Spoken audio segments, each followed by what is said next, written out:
Assalamualaikum warahmatullahi wabarakatuh. Terima kasih kepada Bapak, Ibu, Kakak, maupun adik-adik yang sudah menyaksikan video saya. Perkenalkan, nama saya Ufti Wahidniawati. Saya adalah mahasiswa akuntansi 2017, Fakultas Ekonomi, Universitas Negeri Jakarta. Pada kesempatan kali ini, saya akan mempresentasikan hasil penelitian saya berjudul Efek Moderasi Ukuran Perusahaan pada Pengaruh Kesempatan Investasi dan Pertumbuhan Penjualan Terhadap Nilai Perusahaan. Pertama-tama, saya ucapkan terima kasih kepada Ibu Dr. I Gusti Ketut Agung Lukui, SEMSI AKCA, sebagai dosen pembimbing pertama saya. Kemudian, saya mengucapkan terima kasih kepada Bapak Ahmad Fauzi, SPD MAK, sebagai dosen pembimbing kedua saya. Baiklah, berikut ini 5 poin yang akan saya sajikan pada presentasi kali ini. Yang pertama adalah pendahuluan, yang meliputi latar belakang, pertanyaan, tujuan, dan manfaat penelitian. Yang kedua adalah kajian pustaka yang meliputi teori pendukung dan kerangka teori. Yang ketiga adalah metode penelitian yang meliputi unit analisis, teknik pengumpulan data, operasionalisasi variabel, dan teknik analisis data. Yang keempat adalah hasil pembahasan yang meliputi deskripsi data dan hasil penelitian. Yang terakhir adalah penutup. Baik, langsung saja saya akan membahas poin yang pertama. Pendahuluan. Latar belakang penelitian ini. Semua perusahaan menghadapi berbagai tantangan untuk bisa beradaptasi dengan perubahan yang terjadi di era digitalisasi. Terlebih, di tengah kondisi pandemi COVID-19, perusahaan harus memikirkan alternatif supaya usaha yang mereka jalankan tidak gulung tikar. Tidak terkecuali perusahaan yang berkecimpung di sektor infrastruktur, utilitas, dan transportasi. Perusahaan juga menghadapi sejumlah agenda, baik yang dicetuskan oleh lembaga ITSS, lembaga ITU, maupun pemerintah Republik Indonesia. Perusahaan memiliki tujuan utama yaitu memaksimalkan nilai perusahaan. Berikut ini adalah fenomena yang terjadi di lapangan. Di antaranya, kebijakan penurunan biaya interkoneksi pada September 2016, implementasi registrasi SIM prabayar, perang harga, penurunan pendapatan, dan penemuan varian baru COVID-19. Sementara itu, perusahaan membutuhkan sumber dana tambahan untuk menghadapi tantangan dan agenda tersebut. Sumber dana bisa diperoleh dari dalam maupun luar. Reputasi yang baik juga dibutuhkan oleh perusahaan untuk menjaga kepercayaan para stakeholder. Sumber dana maupun reputasi yang baik secara otomatis akan diperoleh jika nilai perusahaan juga baik. Sebab, upaya pemaksimalan nilai perusahaan adalah tujuan utama perusahaan demi memenuhi kesejahteraan para pemiliknya. Tinggi rendahnya nilai perusahaan dapat dipengaruhi oleh sejumlah faktor. Beberapa di antaranya yaitu kesempatan investasi, pertumbuhan penjualan, dan ukuran perusahaan. Penelitian kali ini dilakukan karena adanya perbedaan hasil penelitian terdahulu. Berikut ini adalah hasil penelitian terdahulu.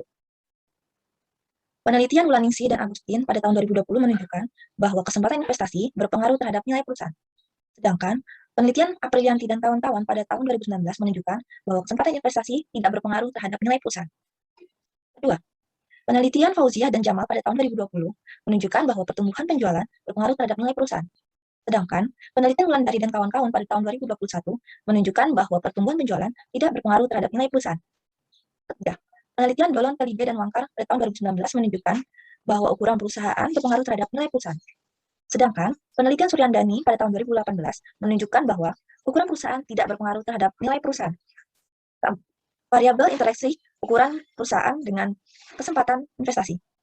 Penelitian Sarah Dewi tahun 2020 menunjukkan bahwa ukuran perusahaan dapat memoderasi kesempatan investasi terhadap nilai perusahaan.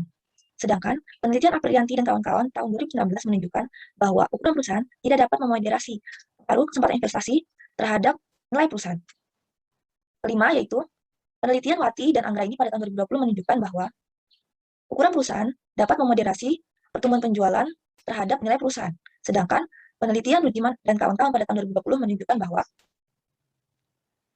ukuran perusahaan tidak dapat memoderasi pengaruh pertumbuhan penjualan terhadap nilai perusahaan. Nah, adalah hasil penelitian terdahulu. Selanjutnya, kita akan mengetahui apa perbedaan penelitian ini dengan penelitian sebelumnya.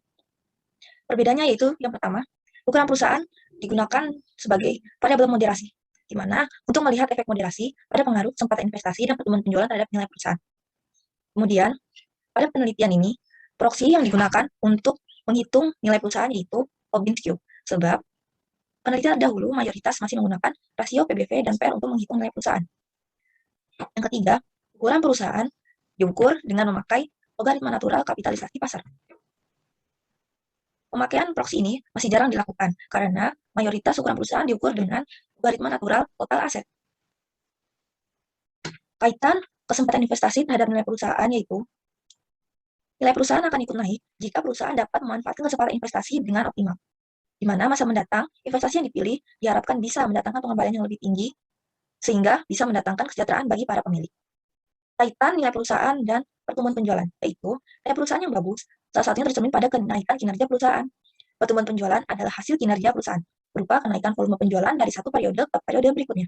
Perusahaan akan memakai informasi kenaikan penjualan tersebut untuk bahan evaluasi strategi pengoptimalan sumber daya perusahaan, di mana hal itu adalah salah satu upaya untuk meningkatkan nilai perusahaan di periode selanjutnya.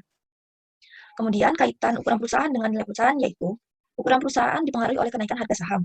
Ukuran perusahaan yang semakin besar akan mempengaruhi nilai perusahaan yang semakin besar juga. Mengacu kepada fenomena dan riset tersebut, maka penelitian ini berjudul Efek Moderasi Ukuran Perusahaan pada Pengaruh Kesempatan Investasi dan Pertumbuhan Penjualan Terhadap Nilai Perusahaan. Berdasarkan pemaparan yang sudah dipaparkan sebelumnya, berikut ini adalah 5 pertanyaan penelitian. Peneliti bertujuan untuk mengetahui dan menganalisis adanya pengaruh 1. Kesempatan investasi terhadap nilai perusahaan. Yang kedua, pertumbuhan penjualan terhadap nilai perusahaan. Yang ketiga, ukuran perusahaan terhadap nilai perusahaan. Yang keempat, untuk melihat adanya pengaruh moderasi ukuran perusahaan pada kesempatan investasi terhadap nilai perusahaan. Dan yang terakhir, untuk melihat adanya pengaruh moderasi ukuran perusahaan pada pertumbuhan penjualan terhadap nilai perusahaan. Adapun manfaat penelitian ini sebagai berikut. Pertama, manfaat teoritis, yakni bertujuan untuk menginformasi ulang bagaimana pengaruh kesempatan investasi dan pertumbuhan penjualan terhadap nilai perusahaan dengan ukuran perusahaan sebagai variabel moderasi. Selain itu digunakan sebagai referensi tambahan untuk pengembangan studi akuntansi dan penelitian berikutnya, khususnya terkait topik nilai perusahaan. Kedua, manfaat praktis. Manfaat praktis penelitian ini adalah sebagai bekal mahasiswa atau para siswa sebelum terjun ke studi secara langsung. Kemudian sebagai bahan evaluasi dalam membuat keputusan bagi pihak perusahaan, dan sebagai bahan pertimbangan dalam membuat keputusan investasi bagi para pihak investor. Baik, selanjutnya masuk ke poin kedua. Kajian pustaka. Teori pendukung dalam penelitian ini yaitu teori keagenan dan teori sinyal. Teori keagenan. Perusahaan bagaikan satu ikatan kontrak di mana pihak agen akan mencari peluang untuk meningkatkan kesejahteraan dirinya daripada kesejahteraan pihak prinsipal. Hal itu terjadi sebagai akibat adanya pemisahan hak kepemilikan dan pertanggungjawaban dalam hubungan keagenan. Pihak agen berwenang membuat keputusan berdasarkan informasi yang tersedia. Teori sinyal. Pada teori sinyal, asumsinya yaitu informasi yang disajikan ke semua stakeholder mengenai prospek perusahaan di masa depan itu seragam. Sinyal ditangkap sebagai informasi oleh para stakeholder. Semakin tidak seragam informasi yang disajikan akan membuat biaya sinyal menjadi naik. Dampaknya, para stakeholder khususnya investor akan bereaksi negatif. Selanjutnya saya akan membahas variabel-variabel yang digunakan dalam penelitian ini. Pertama, variabel nilai perusahaan. Menurut Utomo pada tahun 2019, nilai perusahaan adalah nilai jual suatu perusahaan sebagai unit yang menjalankan bisnis. Dalam konteks perusahaan publik, nilai perusahaan tercermin pada harga saham. Jika harga sahamnya tinggi, maka nilai perusahaan juga tinggi. Terdapat 3 cara untuk mengukur nilai perusahaan, yakni memakai pendekatan harga saham, yaitu PER, PBV, dan Kobinski. Kedua, kesempatan investasi. Menurut Suryandari dan Mongan pada tahun 2020, kesempatan investasi adalah pilihan-pilihan investasi di masa depan yang diharapkan bisa menghasilkan pengembalian yang tinggi. Kesempatan investasi sendiri menggambarkan 2 hal, yaitu prospek pertumbuhan perusahaan dan keterampilan perusahaan dalam menentukan tipe investasi yang ingin direalisasikan. Terdapat 3 proksi untuk mengukur AYOS atau kesempatan investasi, yakni proksi berdasarkan harga, berdasarkan investasi, dan berdasarkan varian. Ketiga, pertumbuhan penjualan. Menurut Tarmidi, Sari, dan Sormin pada tahun 2020, pertumbuhan penjualan adalah rasio untuk mengukur dan menilai pertumbuhan penjualan dari satu periode ke periode selanjutnya. Pertumbuhan penjualan dapat menaikkan nilai perusahaan karena menaikkan pendapatan, laba, dan menutupi biaya operasional perusahaan. Keempat, ukuran perusahaan. Menurut Wati pada tahun 2019, ukuran perusahaan adalah besar kecilnya perusahaan yang dikelompokkan menjadi 3, yakni perusahaan besar, menengah, dan kecil. Ukuran perusahaan dipengaruhi oleh harga saham. Jadi, semakin besar ukuran perusahaan, maka semakin besar pula nilai perusahaan. Lantas, kaitannya teori keagenan dengan keempat variabel tersebut yaitu, semakin tinggi nilai kesempatan investasi dan pertumbuhan penjualan yang dimiliki perusahaan, maka pihak agen akan semakin berkepentingan terhadap hal tersebut. Sebab hal tersebut mempengaruhi besar kompensasi dan bonus yang akan mereka terima. Semakin besar ukuran perusahaan, maka semakin besar pula kepentingan pihak agen di perusahaan agar posisinya bisa dipertahankan. Masalah keagenan dalam perusahaan sebaiknya segera diatasi, karena semakin sedikit masalah keagenan, maka semakin bagus nilai perusahaan. Kemudian, kaitan teori sinyal dengan keempat variabel penelitian ini. Perusahaan yang memiliki kesempatan investasi yang besar dan mengalami kenaikan penjualan akan menjadi sinyal yang bagus bagi para stakeholder, sebab perusahaan dianggap bisa memilih kesempatan investasi yang mendatangkan pengembalian yang tinggi di masa mendatang dan dapat meningkatkan nilai laba perusahaan. Sementara itu, semakin besar ukuran perusahaan, maka para stakeholder akan semakin sensitif dalam menangkap setiap sinyal yang tersiar. Semakin baik sinyal yang disiarkan oleh perusahaan, maka semakin baik pula nilai perusahaan karena akan menggugah minatnya para investor. Kemudian kita beralih kepada rangka teori. Kesempatan investasi mempengaruhi harga saham sebagai cerminan nilai perusahaan. Perusahaan yang memiliki peluang investasi yang besar disertai keterampilan yang bagus dalam memilih investasi di masa depan bisa membuat harga saham naik karena dipandang telah optimal dalam mengelola sumber daya perusahaan sebagai upaya pemaksimalan nilai perusahaan. Penelitian Wlaningsi dan Agustin membuktikan bahwa kesempatan investasi berpengaruh terhadap nilai perusahaan. Dengan begitu, hipotesis pertama berbunyi, kesempatan investasi berpengaruh terhadap nilai perusahaan. Hipotesis kedua, pertumbuhan penjualan sebagai hasil dari kinerja perusahaan dipakai sebagai dasar pengambilan keputusan pendanaan, di mana keputusan pendanaan ini adalah salah satu upaya untuk menaikkan nilai perusahaan. Maka hasil dari kenaikan penjualan berupa laba dan informasi penjualan dijadikan oleh perusahaan sebagai langkah untuk memperbaiki strategi mereka ke depannya. Tidak lain, untuk menaikkan nilai perusahaan di masa yang akan datang. Penelitian Suryandani membuktikan bahwa pertumbuhan penjualan berpengaruh terhadap nilai perusahaan. Dengan begitu, hipotesis kedua berbunyi, pertumbuhan penjualan berpengaruh terhadap nilai perusahaan. Ketiga, saat kapitalisasi pasar dipakai untuk mengukur ukuran perusahaan, maka investor akan memerhatikan besar kapitalisasi pasar perusahaan tersebut. Semakin besar ukuran perusahaan, maka semakin besar pula minat investor untuk investasi karena dipandang lebih memiliki kredibilitas dan berpotensi memberikan pengembalian yang tinggi untuk mereka. Akibatnya, harga saham sebagai salah satu cerminan nilai perusahaan ikut mengalami kenaikan. Penelitian Dolon-Tolide dan Bankar menunjukkan bahwa ukuran perusahaan berpengaruh terhadap nilai perusahaan. Maka hipotesis ketiga berbunyi, ukuran perusahaan berpengaruh terhadap nilai perusahaan. Keempat, semakin besar ukuran perusahaan akan membuat perusahaan memiliki kesempatan investasi yang lebih besar, sehingga nilai perusahaan akan meningkat. Penelitian Sarah Dewi membuktikan bahwa ukuran perusahaan dapat memoderasi pengaruh kesempatan investasi terhadap nilai perusahaan. Maka, hipotesis keempat yang terbentuk yaitu ukuran perusahaan memoderasi pengaruh kesempatan investasi terhadap nilai perusahaan. Hipotesis kelima, semakin besar ukuran perusahaan akan membuat perusahaan mengalami kenaikan penjualan, sehingga nilai perusahaan akan meningkat, sebab dipandang lebih mampu menguasai pasar dan bisa menaikkan antusias investor. Penelitian Wati dan Anggraini menunjukkan bahwa ukuran perusahaan dapat memoderasi pengaruh pertumbuhan penjualan terhadap harga saham, di mana harga saham merupakan salah satu cerminan nilai perusahaan. Maka hipotesis kelima yang terbentuk yaitu ukuran perusahaan memoderasi pengaruh pertumbuhan penjualan terhadap nilai perusahaan. Baik, selanjutnya beralih ke poin ketiga. Poin ketiga, metode penelitian. Unit analisis yang dipakai dalam penelitian ini yaitu perusahaan sektor infrastruktur, utilitas, dan transportasi yang terdaftar di Bursa Efek Indonesia tahun 2016 sampai dengan 2020. Populasi berjumlah 88 perusahaan. Sampel berjumlah 27 perusahaan yang diperoleh dengan teknik non-probability sampling jenis purposive sampling. Berikut ini adalah tabel kriteria untuk menentukan sampel penelitian. Sehingga total observasi selama 5 tahun pengamatan yaitu 135 perusahaan. Penelitian ini memakai data sekunder yang didapat dengan teknik studi literatur yang berasal dari buku, jurnal, maupun tesis. Selain itu, memakai teknik dokumentasi dengan mengumpulkan data dari laman situs BPI, BPS, portal berita daring, koran, dan laman situs lainnya. Dan berikut ini adalah tabel alat ukur variabel dan penelitian. Variabel kesempatan investasi diukur dengan proksi MVBVA. Kemudian, variabel pertumbuhan penjualan diukur dengan rasio sales growth. Variabel ukuran perusahaan diukur dengan logaritma natural kapitalisasi pasar. Dan variabel nilai perusahaan diukur dengan Robbins Cube. Penelitian ini memakai teknik analisis regresi linear berganda dengan model MRA atau Moderated Regression Analysis.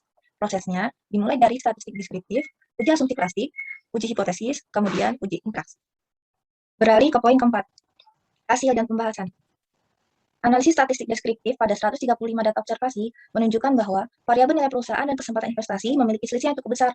Maka dari itu, diperlukan pendeteksian data outlier dengan memunculkan scatter plot, box plot, dan Z-score. Ditemukan 9 data outlier yang dikeluarkan dari observasi, sehingga total observasi akhir penelitian ini sebanyak 126 data.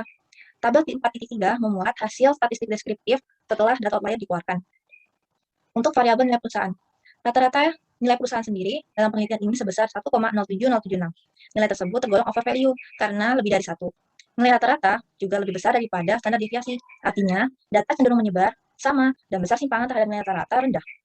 Nilai minimum dimiliki oleh PT Tanah Laut Tbk pada tahun 2016. Sedangkan nilai tertinggi dimiliki oleh PT Maming 9 Tbk pada tahun 2019. Perbedaannya setelah data outlier dikeluarkan, selisih datanya menjadi lebih kecil, yang sebelumnya 3,577 menjadi 3,109. Variabel kesempatan investasi. Rata-rata kesempatan investasi dalam penelitian ini sebesar 1,75657. Nilai rata-rata lebih besar daripada standar deviasi. Artinya, data cenderung menyebar, sama dan besar simpangan terhadap nilai rata-rata rendah. Nilai terendah dimiliki oleh PT Eka Sari Lorena Transport Tbk tahun 2018. Sedangkan nilai tertinggi dimiliki oleh PT Maming 9 Tbk tahun 2019. Perbedaannya setelah data outlier dikeluarkan, yaitu selisih data minimum dan maksimum jadi lebih kecil. Sebelumnya 13,754 menjadi 7,093.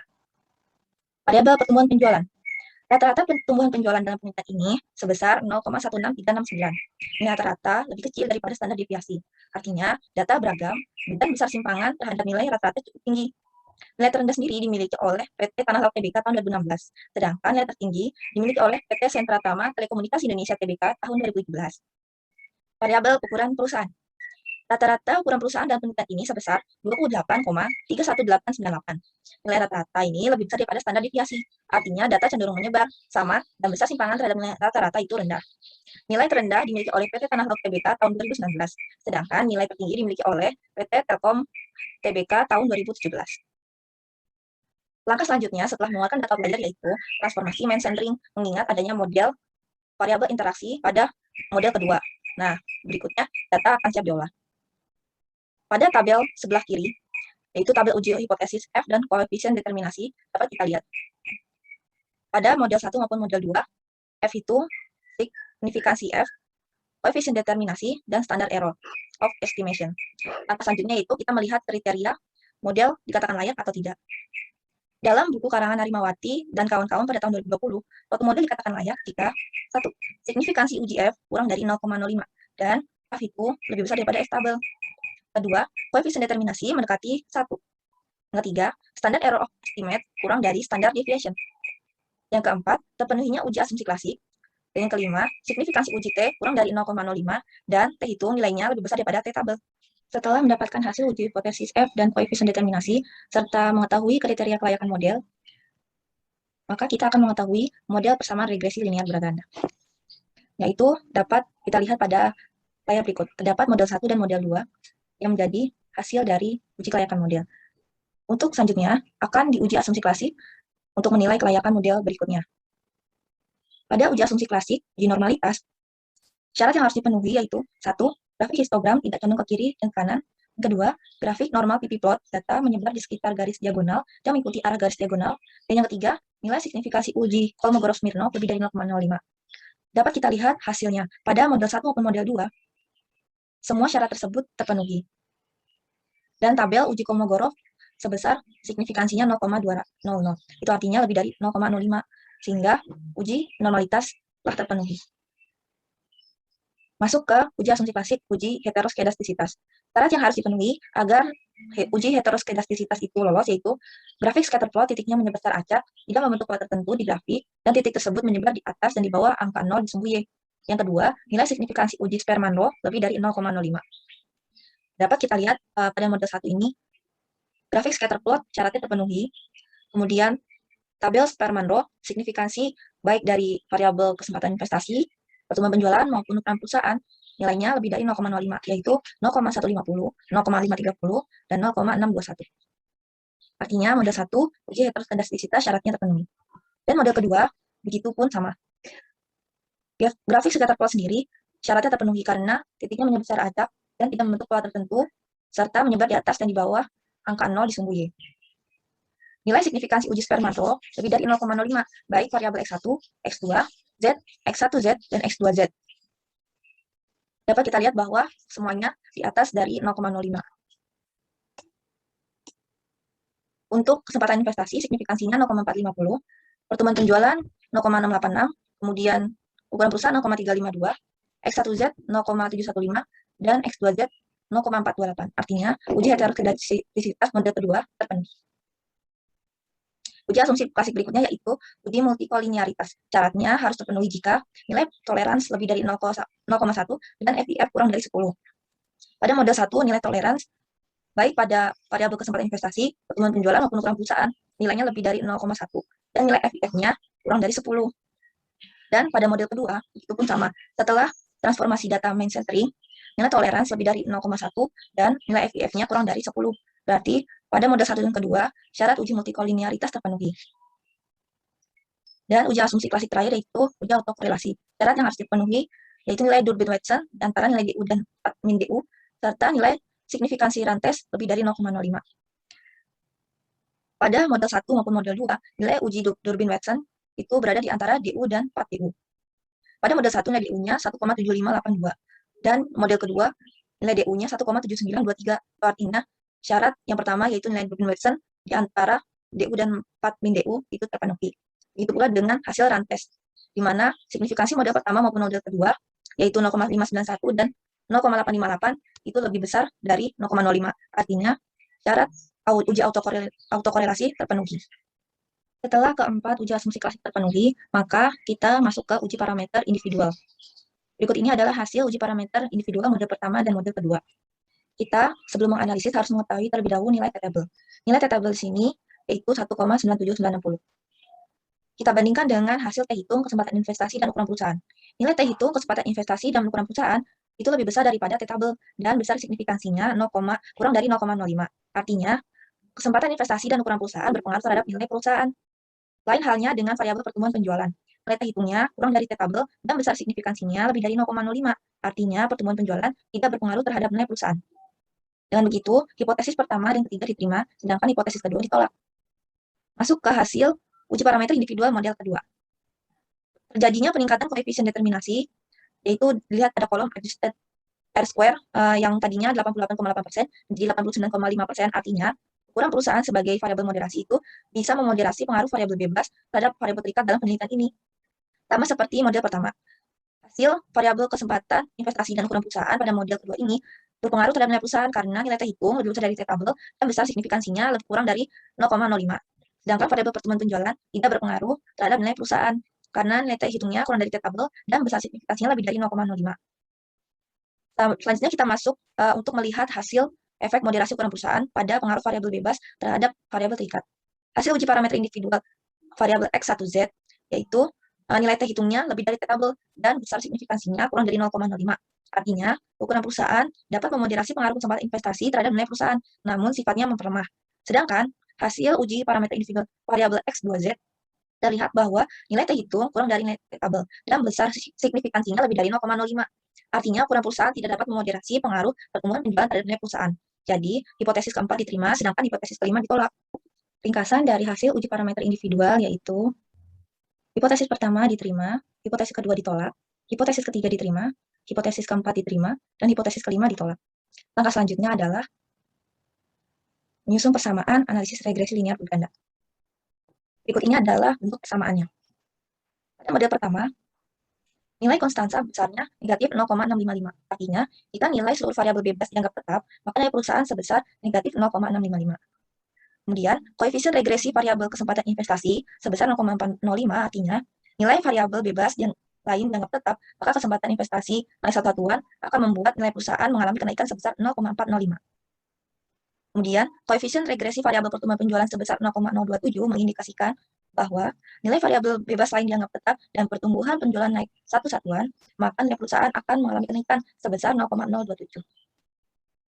Berikutnya, koefisien regresi variabel ukuran perusahaan sebesar 0,036, artinya jika nilai variabel bebas lain dianggap tetap dan ukuran perusahaan naik satu satuan, maka nilai perusahaan akan mengalami kenaikan 0,036.